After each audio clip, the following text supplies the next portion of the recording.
سے بچانا ہے. یہ جو انسان بدکاری اور بے حیائی کی طرف جاتا ہے نا، یہ فوراً نہیں چلا جاتا. بڑی پیاری بات علماء کہتے ہیں، پہلے آنکھ بہکتی ہے، پھر دل بہکتا ہے، پھر انسان بدکاری کی طرف جاتا ہے، پھر وہ گناہ کا بڑا کام کرتا ہے. کہ تنہائی کے گناہ سے بچنا یہ بڑی کمال کی بات ہے، اور یہ بڑے کہتے ہیں اللہ والوں کا طریقہ ہے. اللہ نصیب کر دے کہ جب گناہ کا موقع ہے، کوئی نہیں دیکھ رہا، اس وقت اے کاش دل پر یہ خیال جاں گزی ہو جائے کہ رب دیکھ رہا ہے. ایک بار حضرت ابراہیم بن ادم رحمت اللہ تعالی علیہ کی بارگاہ میں ایک شخص آیا، آ کر کہتا ہے حضور میں گناہ سے نہیں بچ پاتا. پلیز ذرا غور سے سنیے گا، بہت خوبصورت کیور اور پریکاشن ہے گناہوں سے بچنے کے حوالے سے اس واقعے میں. وہ کہتا ہے حضور میں بچنا چاہتا ہوں، گناہ ہو ہی جاتا ہے. ہو سکتا ہے میرے بھائی یا نوجوان بھی ایسے ہوں کہ جو چاہتے ہیں گناہ نہ کریں مگر گناہ ہو جاتا ہے. حضرت ابراہیم بن ادم نے کہا اچھا ایسا کرو، گناہ کرنا چاہتے ہو؟ کہتا ہاں بچ نہیں پاتا، مجھے کرنا پڑتا ہے گناہ. کہا ٹھیک ہے، اب جب بھی تمہارا گناہ کرنے کا جی چاہے نا تو اللہ کا رزق کھانا چھوڑ دینا. کہتا حضور یہ کیسے پاسبل ہے؟ دنیا میں جو کچھ ہے وہ اللہ نے عطا کیا، اس کے بغیر تو جی نہیں سکوں گا. کہا اچھا اب گناہ کرنے کا جی چاہے تو ٹھیک ہے گناہ کر لینا، مگر ایسی جگہ جا کے کرنا جہاں اللہ نہ دیکھ رہا ہو. تو کہتا حضور east west north south every where جدھر بھی جاؤں گا اللہ تو دیکھ رہا ہے نا، وہ اللہ کی کائنات ہے. اچھا ایسا کرو، گناہ کرنا ہے نا کرو، مگر اللہ کی زمین سے اللہ کی کائنات سے نکل کر کر لو. کہتا ہے میں اس کی ملک اور اس کی ملکیت والی جگہ سے بھی باہر نہیں جا سکتا. اچھا گناہ کرنے کا جی چاہے ٹھیک ہے کرنا چاہے تو کر لینا، مگر جب ملک الموت تمہاری روح قبض کرنے آئے نا تو ان کو منع کر دینا کہ نہیں میری روح قبض نہ کریں، میں نے ابھی توبہ کرنی ہے. تو کہا حضرت nobody have power to deny. کون ہے جو ملک الموت کو منع کر سکے گا کہ میری روح قبض نہ کرو؟ جو وقت ہے وہ تو آ کر رہے گا. فرمایا اچھا پھر ایسا کرو گناہ جتنے کرنے کر لو، مگر قیامت کے دن جب فرشتے تمہیں جہنم کی طرف لے جانے لگے نا تو ان کو منع کر دینا کہ نہیں میں نہیں جاتا. کہا حضرت یہ کس کے پاس پاور ہے؟ وہ تو گھسیٹتے ہوئے جہنم میں لے جائیں گے، وہاں تو جو حکم ہو گیا اس پر عمل ہوگا. اب حضرت ابراہیم بن ادم نے پہلے کہتے ہیں نا مقدمہ، ایک آپ کہتے ہیں نا پہلے جزیات جمع کیے، باقاعدہ اس کا مائنڈ سیٹ بنایا، اب اسے خوبصورت سمری بیان کی. فرماتے بیٹا ایک بات سنو، تم اللہ کا رزق کھانا چھوڑ نہیں سکتے، اللہ کے ملک سے باہر جا نہیں سکتے، مرنے سے پہلے ملک الموت آئے تو ان کو منع نہیں کر سکتے، جہنم کے فرشتے تمہیں عذاب کے لیے لے جائیں تو ان کو بھی روک نہیں سکتے. جب یہ سارے کام نہیں کر سکتے تو پھر ایک کام کر لو، گناہ کرنا ہی چھوڑ دو. پھر وہ بندہ زاروں کتار رونے لگا اور کہتا ہے حضرت میں وعدہ کرتا ہوں آج کے بعد گناہ نہیں کروں گا. اے میرے بھائیوں میرے نوجوانوں، میں بہت اچھی طرح جانتا ہوں، میں آپ کی لائف گزار چکا ہوں، میں بھی اسٹوڈنٹ رہا ہوں. یہ لائف بڑی ڈیفیکلٹ ہے، شیطان اس میں بڑا حملہ کرتا ہے، نفس بڑا حملہ کرتا ہے، گناہوں کی طرف بہت کھینچتا ہے. مگر یہ ولیوں کا شیوا ہے کہ وہ جوانی میں عبادت کرے. اللہ کو بڑا پسند ہے وہ نوجوان. اللہ فرشتوں پر فخر فرماتا ہے کہ دیکھو میرا بندہ جوان ہے اور میری عبادت کر رہا ہے. مگر آج جوان کہتا ہے جوانی تو دیوانی ہے، مزے کرنے کے دن ہیں. مولوی صاحب بوڑھا ہونے کے بعد میں اللہ اللہ ہی کروں گا، 40-50 سال کے بعد میں مسجد میں بھی چلا جاؤں گا، میں داڑھی بھی رکھ لوں گا، ابھی تو انجوائے کرنے دو. چلو آج آپ اور میں ایک ڈسکس کر لیتے ہیں. If you want to enjoy in this life، آپ چاہتے ہیں کہ ابھی مزے کرنے دیں، بعد میں نے توبہ کر لینی ہے، تو ایک چھوٹی سی ڈیبیٹ آپس میں کر لیتے ہیں. چلیں جناب، آپ میں سے کون ہے اتنے بڑے ہال میں جس کے پاس یہ گارنٹی ہے کہ وہ 50 سال کا ہونے تک زندہ رہے گا؟ Anybody have guarantee?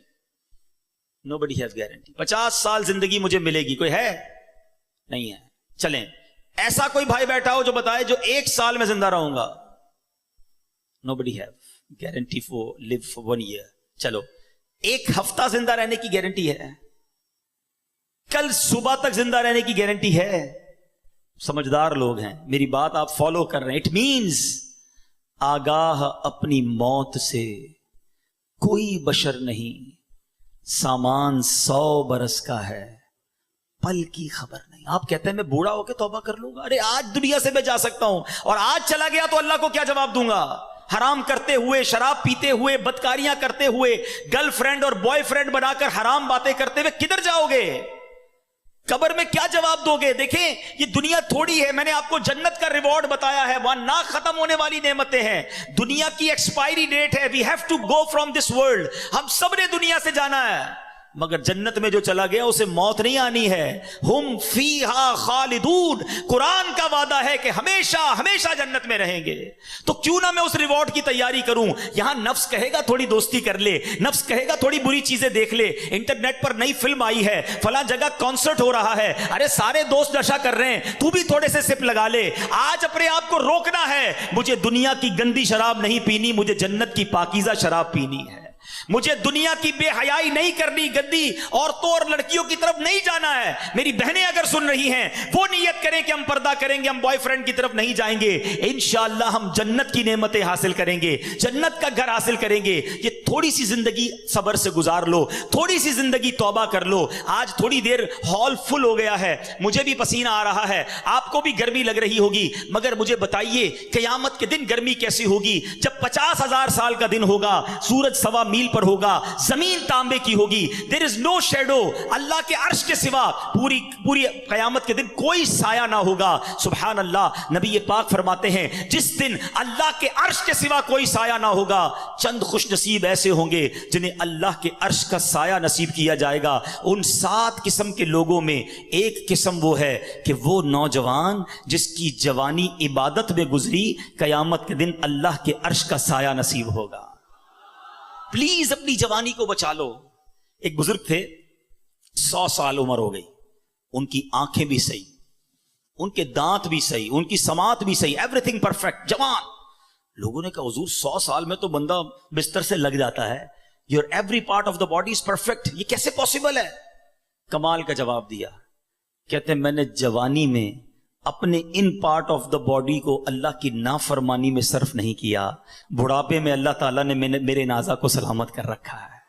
آپ اچھا بڑھاپا گزارنا چاہتے ہیں نا تو پاکیزہ جوانی گزاریے, خدا را اپنے آپ کو بچائیے. اپنی شرمگاہ کی حفاظت کیسے ہوگی؟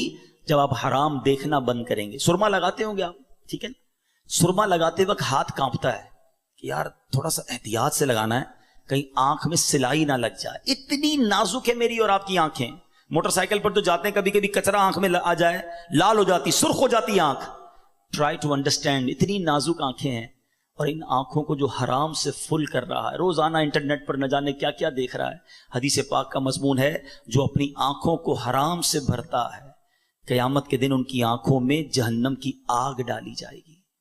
کیسے برداشت کریں گے؟ ہم بہت کمزور ہیں میرے بھائیوں, خدا را توبہ کر لیجیے. اور ہم اللہ سے دعا کرتے ہیں کہ مولا کمزور ہیں, گناہ گار ہیں, بڑی خطائیں ہو گئی ہیں, مالک تیرے دربار میں حاضر ہو گئے ہیں.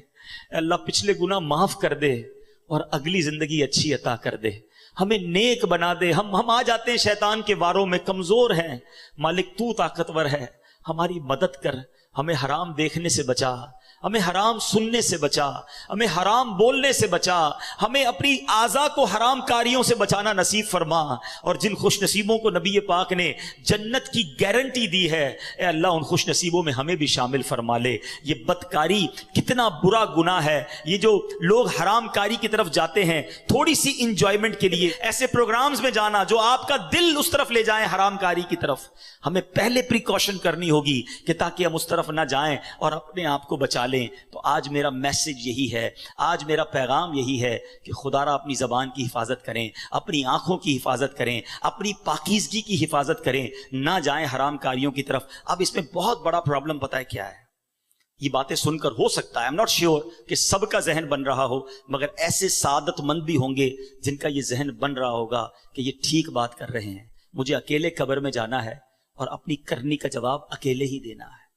اب اگر مجھے اپنی قبر روشن کرنی ہے تو مجھے ان گناہوں سے بچنا ہوگا. یاد رکھو, جس طرح فیوچر برائٹ کے بارے میں سوچتے ہو نا کہ برائٹ فیوچر ہو جائے, کبھی برائٹ گریو کے بارے میں سوچا میری قبر بھی برائٹ ہو جائے؟ کیونکہ قبر 2 طرح کی ہوگی. There are only 2 types of graves.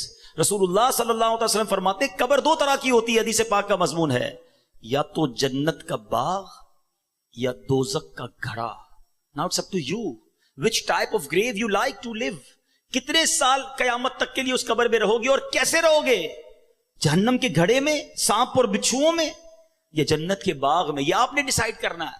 اب پرابلم کیا ہے کہ اس طرح کی سپیچز, اس طرح کے پروگرامز دل پر اثر کرتے ہیں, مگر جب یہاں سے فارغ ہوں گے تو وہی دوست ہیں, وہی گیدرنگ ہے. یار چھوڑو یار, مولوی صاحب تو ڈرانے والی باتیں کر رہے تھے, پھر چلتے ہیں انجوائے کرتے ہیں. اب بندہ کہ یار میں ذرا نماز پڑھنے جا رہا ہوں, ارے کیا مولوی ہو گیا ہے, بار بار نماز پڑھ رہا ہے. ایسے دوست جو ہے نا وہ ہمیں نیک نہیں بننے دیں گے. اگر آپ کا یہ ذہن بن گیا ہے کہ میں نے نیک بننا ہے, اللہ کو راضی کر کے جنت میں جانا ہے. آپ پڑھائی کے لیے کیا کرتے ہیں؟ کیا آپ نے اگر اچھے مارکس لینے ہیں تو ان ڈل دوستوں کے ساتھ بیٹھتے ہیں جو پڑھتے نہیں ہیں, یا آپ ان لوگوں کو ڈھونڈتے ہیں جو پڑھاکو ہوتے ہیں, جن کے پاس نوٹس بنے ہوئے ہوتے ہیں کہ یار ان کے ساتھ بیٹھوں گا تو اچھی سبق کی تیاری ہو جائے گی, یہ اچھے اسٹوڈنٹ سے میں بھی اچھا بن جاؤں گا. دنیا میں جب آپ کو یہ پتا ہے کہ اچھوں کی صحبت اچھا بناتی ہے, تو اگر آخرت کی تیاری کرنی ہے نا میرے بھائیوں, میرے اسلامی بھائیوں, تو آپ کو نیکوں کی صحبت اختیار کرنی ہوگی. وہ دوست کس کام کے جو نماز پڑھنے پر میرا مذاق ہو رہا ہے؟ مجھے تو وہ دوست چاہیے کہ میں نماز کے لیے نہ جاؤں تو مجھے یاد دلائے کہ بھائی چل دونوں بھائی نماز پڑھتے ہیں, جنت میں جانا ہے. خدا را ایسی کمپنی ڈھونڈو, اس کمپنی سے اپنے آپ کو بچائیے. اچھے کی صحبت تجھے اچھا بنائے گی, برے کی صحبت تجھے برا بنا دے گی. تو خدا را اچھوں کی صحبت تلاش کیجیے. آج کے دور میں بہت بڑی نعمت دعوت اسلامی کا ماحول ہے, جو ہمیں ایسے دوست دیتا ہے جو ہمیں آخرت کی یاد دلاتے ہیں. احادیث کا مضمون ہے دوست وہ ہوتا ہے جسے دیکھ کر خدا یاد آ جائے. بتائیے کوئی ایسا دوست ہے ہمیں ہمارے پاس جس کو دیکھ کر خدا یاد آ جائے؟ ہمارے دوستوں کو دیکھ کر تو سنیما یاد آتا ہے, کانسرٹ یاد آتا ہے, عجیب و غریب باتیں یاد آتی ہیں. ایسے دوست کس کام کے جو نہ دنیا میں میرے کام آئیں اور مرنے کے بعد میری قبر پر آ کر فاتحہ بھی نہ پڑھ سکیں. ہم نے دیکھا ہے کہ کسی کا جنازہ ہو تو دوست باہر کھڑے ہوتے ہیں, لوگ کہیں یار آپ جنازہ پڑھیں, کہتے ہیں یار ہمیں تو پڑھنا ہی نہیں آتا. ایسے دوست کس کام کے جو میرا جنازہ نہ پڑھ سکیں؟ اللہ کرے میرے ایسے دوست ہوں کہ مجھے سنت کے مطابق غسل دیں, کفن دیں, مجھے قبر میں اتاریں اور نمازیں پڑھ پڑھ کے مجھے ایصال ثواب کرتے رہیں. تو خدا را میرے میٹھے اسلامی بھائیوں, جس طرح دنیا کی ترقی کے لیے, دنیا کے ریوارڈ کے لیے آپ اسٹرگل کر رہے ہیں, جنت کے لیے بھی اسٹرگل شروع کر دیجئے. اچھی کمپنی اختیار کیجئے, اور دعوت اسلامی کا ماحول آپ کے سامنے ہے. ہماری بکس پڑھنا شروع کر دیں, ویب سائٹ کو وزٹ کریں, تو انشاءاللہ بہت کچھ سیکھنے والے بن جائیں گے. اللہ تعالیٰ مجھے اور آپ کو عمل کرنے کی توفیق عطا فرمائے. اپنی زبان, اپنی شرمگاہ اور دیگر زندگی, اپنے پارٹس آف دا باڈی کی ہمیں حفاظت کرنے کی توفیق